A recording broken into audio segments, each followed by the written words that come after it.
Raindrops tapping against the glass of your bedroom window.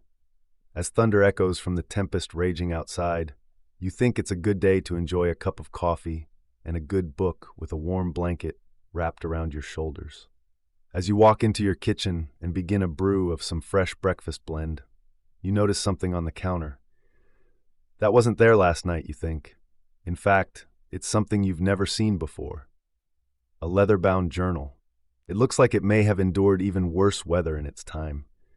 Curiously, you pick up the journal and open its stale, stiff pages. Thunder booms outside. You jump as you realize how eerie the atmosphere has become. You fill your mug with coffee and head back to your bedroom. You sit down in your chair next to the window, prying the book open. You're ready to discover the mysteries within its old pages. As the rain persists outside, this is what you read. In this moment, you understand.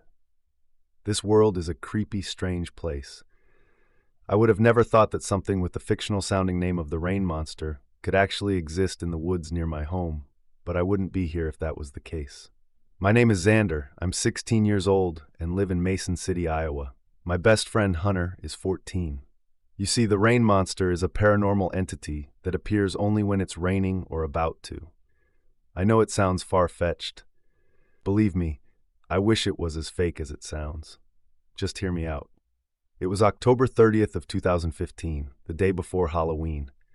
We found old newspaper articles from North Iowa Today about an unnamed 47-year-old man from Fairfax, which is roughly a 2.5-hour drive from where we live. He was found dead in his car right in front of the forest clear the rain monster resides in. Several examiners claimed his cause of death was due to self-harm. I'll link the story in the description. Now, it's weird enough that a man would drive almost 3 hours from home to kill himself. But this is where it gets weird, because Hunter and I used to love investigating those woods, trying to learn more about this supposed rain monster. One of the weirdest things we came upon was a small clearing with a shredded couch, a shovel, and a rope tied to a tree. We always thought that somebody had committed suicide out there. But one question always came up. Why the shovel? If someone was going to hang themselves in the woods, why bring the shovel? Was someone coming later to bury you, and if so, then why? I soon came to believe that this killing wasn't a suicide at all, that it was the creature itself. That's basically the origin story of the rain monster. I very much believe that something in those woods is killing people. I wouldn't believe it if it weren't for what Hunter and I experienced for ourselves.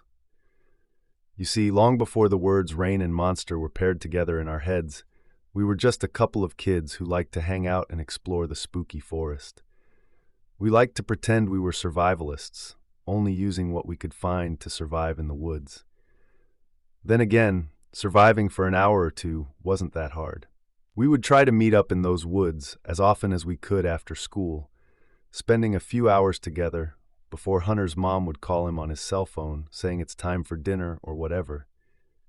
It must have been early November of 2014. We had just begun our extra-long Thanksgiving break and couldn't be happier. Obviously, this meant more time to play out in the woods. What we didn't expect was how rainy those few weeks would be. It seemed to rain non-stop. Luckily, there wasn't much thunder or lightning, and I had rain boots to spare.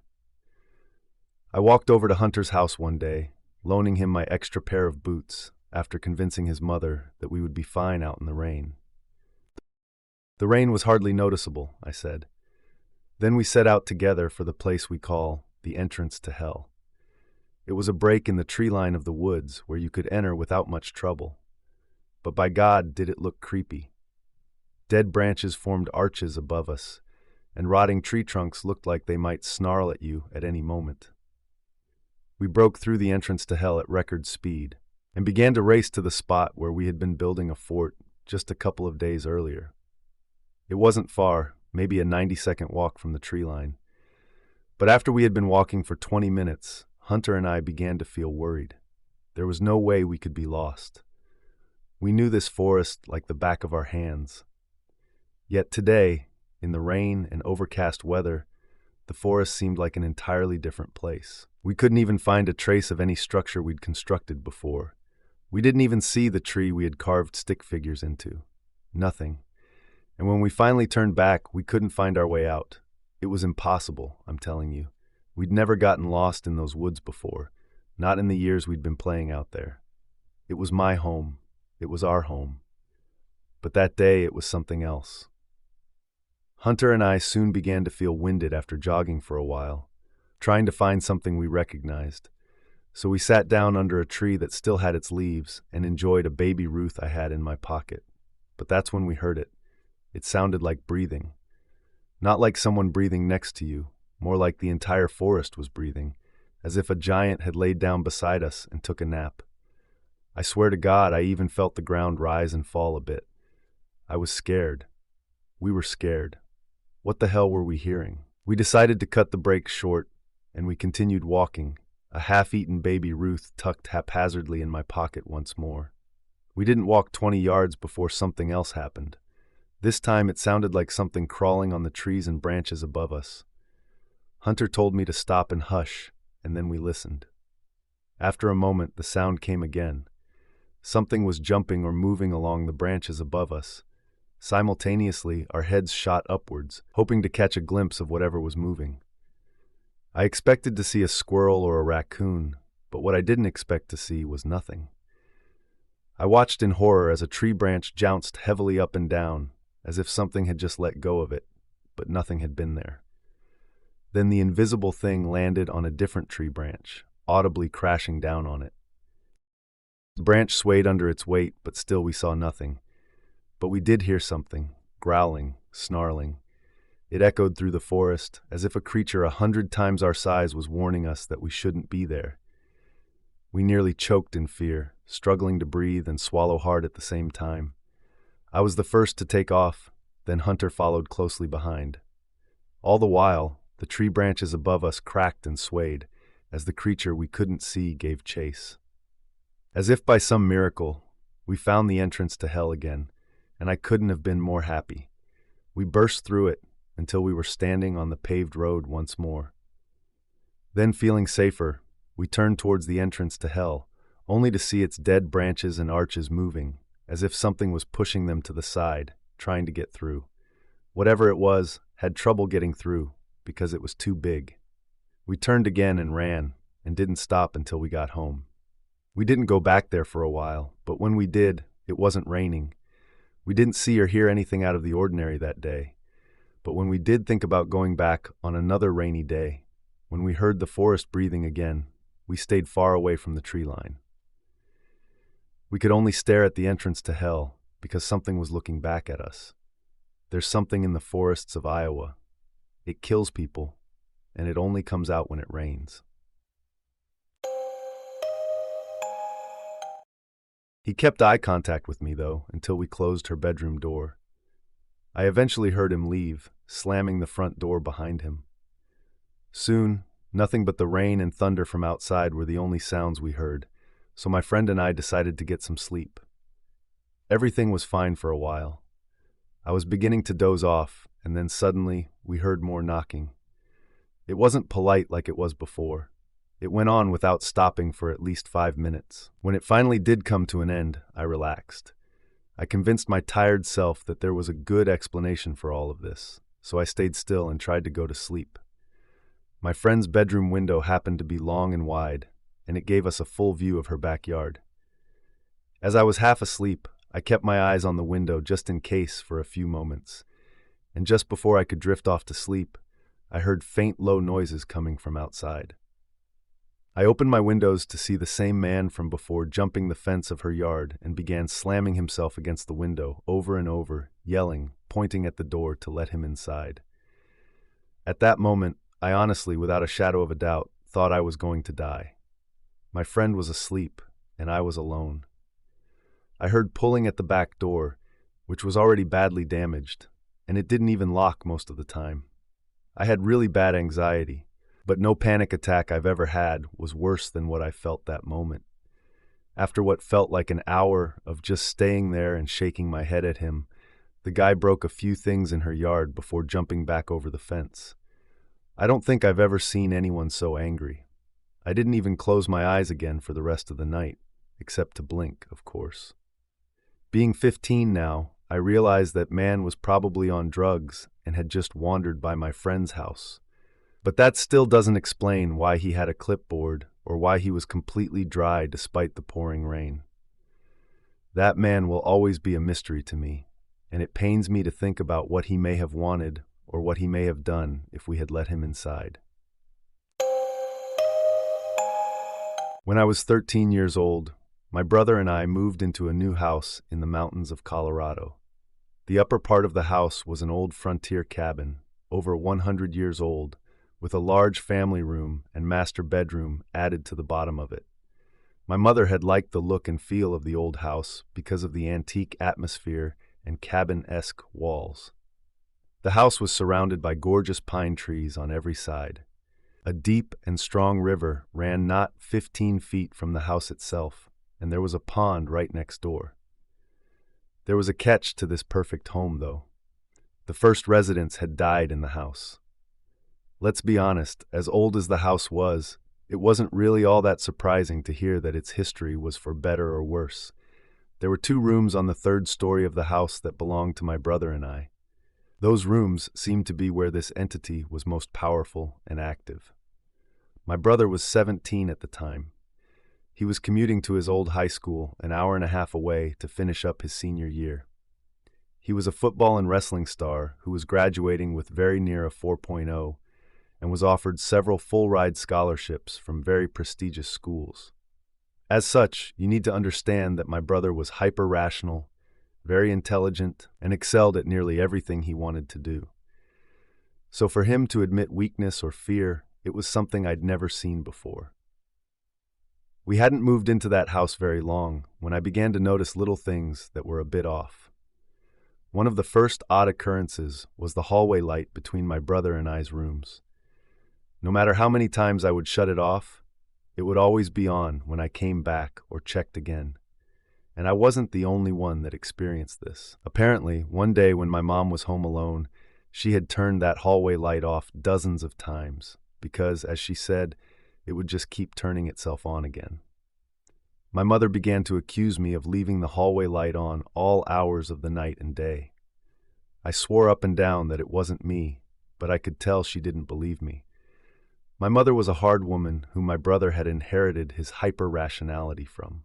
They didn't believe in much more than they could see or touch. Anyway, the subject was almost dropped when my brother spoke up with, "I don't like that hallway." My brother's admission of fear chilled me more to the bone than the thought of the hallway light turning itself on. My brother came off as nearly invincible and fearless to most people, but to me, he was a god. My mother eventually just started laughing at my brother, as it seemed so strange and out of place for him to be scared of the dark. Little did she know that in a few short months, the fear would be real for her too. As is common in most paranormal stories, it started out with little things and slowly began to escalate. We'd hear footsteps upstairs. We'd hear things moving and opening and closing when no one else was home. The most common manifestation was the feeling of being watched. Not just being watched like when you look up and accidentally meet eyes with a stranger. This was more like feeling the alarm bells in the back of your head, constantly telling you that something's not right, that you're not alone.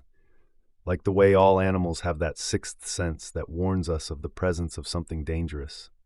However, most people tend to ignore it. For me, it wasn't much ignoring it, really. I felt more powerless than anything. All I could really do was adjust and pretend that it would go away. As it went on, my parents still didn't believe me or my brother.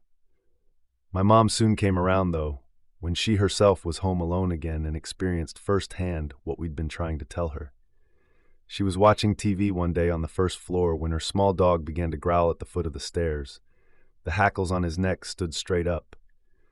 She was trying to calm her dog down when she heard a loud and sudden crash. It came from upstairs. Slowly and cautiously, she began to walk upstairs. Even creepier was the fact that her dog, who would follow her no matter where she went, refused to move from his spot at all at the foot of the stairs, and now was shaking with fear.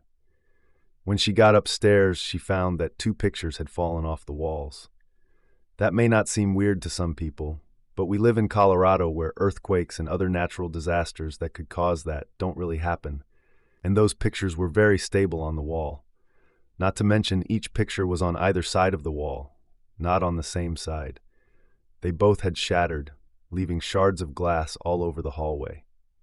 Now, in this hallway, there were several decorative pictures, but the ones that had simultaneously been shattered from both sides of the room were both pictures of our family. Looking back now, I think that whatever it was making its intentions very obvious. Soon my mom began to hear footsteps and creaking too. I remember listening to a conversation she had with my dad about it, and Dad had laughed, saying it was just an old house. I mean, if I was my dad, I wouldn't have believed it either. I mean, he wasn't here a lot at this time in our lives. My brother won't talk about what happened to him in that house, but I think it was targeting him the most. I always wondered why he was so excited to finally go off to college, and after he left, I became the new target. For 2 years, I'd try to brush off those sounds of footsteps and the feelings of being watched, but it began to escalate even further. Sometimes it would be inactive if I got lucky, and everything would be calm for months at a time. Then there would be other times I remember lying awake at night, feeling as if something was standing next to my bed. I wish I could say it felt strange and otherworldly, but that wouldn't be accurate. Rather, it felt cold and evil. Suddenly, all my relationships began to decline. My relationships with my parents and my friends, they all went downhill since the move. I began to feel more sad than happy, and at one point I was sitting alone downstairs in the family room when I could clearly hear the sounds of faint whispering all around me, and then footsteps coming from upstairs. I had heard footsteps frequently, but these were more distinct, and I swear I could hear someone talking in whispers. I ran to my parents' room on the same floor, ripped open my father's gun cabinet, and went back to the stairway with the Glock firmly in my hands. I was 15, and being from Colorado and the daughter of an avid hunter, I was more than prepared and accurate enough to shoot someone if they decided to come downstairs. But it wasn't a person, and it wasn't in front of me. I didn't hear the indistinguishable voices upstairs anymore, all the whispering. It was now right behind me. I spun around so fast. I knew that I was being followed. I quickly scanned the room, looking for anyone who might be hiding. When I finally was able to calm down, I went for a walk until my parents got home. I was probably about 16 or 17 now, and my parents were on a vacation to Africa for 2 weeks. It was raining outside. It had been pouring down hard since the moment they left, but at least I could do what I wanted without their interference, which for me meant on the internet 24/7 and having leftover pizza for breakfast. One night, in particular, as I fell asleep to the storm raging outside, that feeling of something being next to me, watching me, came back stronger than ever. Now this had been happening so frequently over the past 3 years that I didn't notice it much anymore. And even though it was stronger that night, I just tried to focus on the thunderstorm. I always loved the sound of rolling thunder, and I slowly drifted off to sleep. You know that feeling when you're deep asleep, when you're jolted right out of it? Well, I was wide awake suddenly, and the whole house was deathly silent. Then I felt a cold chill down my back. I thought the window had come open, so I turned around to see that it was still shut, but the cold wind kept coming, and I realized it was more like a cold breath, and I could almost hear the sound of breathing. I immediately stiffened up and slowly rolled over to come face to face with it, or at least the form it chose to manifest itself to me. Because when I rolled over, there were 2 large black eyes, the color of coal, not even a foot from my face. They stared at me dead, no sign of life or recognition. The eyes were surrounded by a pale, small, white face, with lips pursed together, almost like a mask. There was no emotion on its face at all. Once the initial panic wore off, it dawned on me. I was looking into the distorted face of a young boy, maybe 7 years old. They were wearing what looked like an old-fashioned sailor uniform, complete with a white cap and a ribbon that hung off the side of his head. I stared in disbelief and fear. I saw hair coming out from under his hat. Then I noticed it was caked in blood, as if the entire side of his head had been bashed in and then covered up with the hat. I gasped and screamed right there, and lightning hit very near to my room. The thunder seemed to cover up my scream, and then the boy was gone. I gathered my blanket and ran downstairs. I wasn't going back up there, not until my parents came home. The thing didn't bother me for a few months after that, and I was beginning to think that it may have been my imagination. But I can tell you I'm in my late 20s now, and I've never had anything like that happen again. And I'm not a vivid dreamer. I don't believe what I saw that night was the thing's true form. I'm not sure how to explain it, but I felt it. And it's not just the soul of some lost little boy. This thing doesn't feel human, and it doesn't feel good. It just feels evil. I never saw it in any other form, thank God, but I think I would have preferred to see it again, rather than what happened one night a few months later. I consider myself a strong and reckless person, someone who's not afraid to jump into a brawl with someone twice my size if the situation called for it. But this night, for years afterwards, would make me tear up in fear just at the memory of it. My parents were out at dinner one night, and I was lazily watching a movie on my couch. When I shut it off out of boredom, I began to head upstairs. I was lost in my own thoughts at the time, and I was almost to the top step when I heard someone scream my name. Not a scream of fear, but one of pure hatred and anger, and it wasn't coming from a person. I could feel it shake the entire stairway, and everything began to spin. It was like someone sucked all the warm blood out of my body at once. I felt cold and real terror. This was all in a split second, and then I suddenly felt a strong force push against me, and before I knew it, I was falling down the stairs, trying to grab at the railing on the staircase. I caught the railing, thankfully, after falling about halfway down. I was relatively unhurt, but shaking and sobbing uncontrollably. I crawled to the corner opposite the stairway and tried to call my dad, but I was shaking so badly I was having a hard time pushing the correct buttons. When I did get through, I asked him to come home.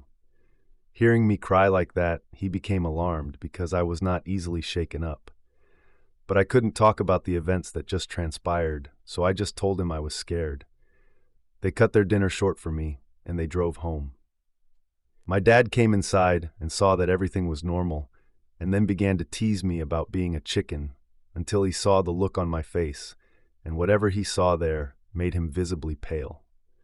I didn't tell my parents what exactly happened that night, because I was afraid dwelling on it would make the entity stronger, and I'm not sure they would have believed me anyway. I don't know or care if anyone hearing this believes me, because I know what I heard. I know what I saw and felt. What I felt terrifies me even today, because in the moment before it pushed me down those stairs, I felt exactly what it wanted. It wanted me dead, and in the most violent way possible. That was the last page of the odd journal. You close it. A feeling of unease, of a presence not your own, overcomes you.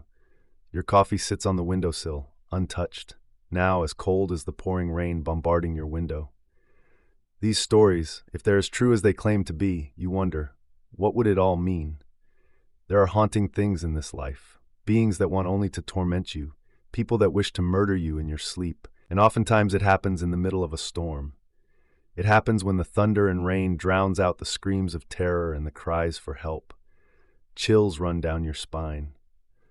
You place the journal on the floor, you shut the curtains of your window, and turn on the TV. You try not to think about how that journal got inside your home. Still, you can't help but wonder how many screams and cries you may have missed during this particular storm. And when your bedroom door slowly begins to open behind you, you start to wonder if your desperate voice will be heard, or will it be drowned out by the raindrops and booming thunder. Well, that brings us to the end of today's episode. I hope you enjoyed it. Remember to stay safe out there, because this world is full of strange and terrifying things.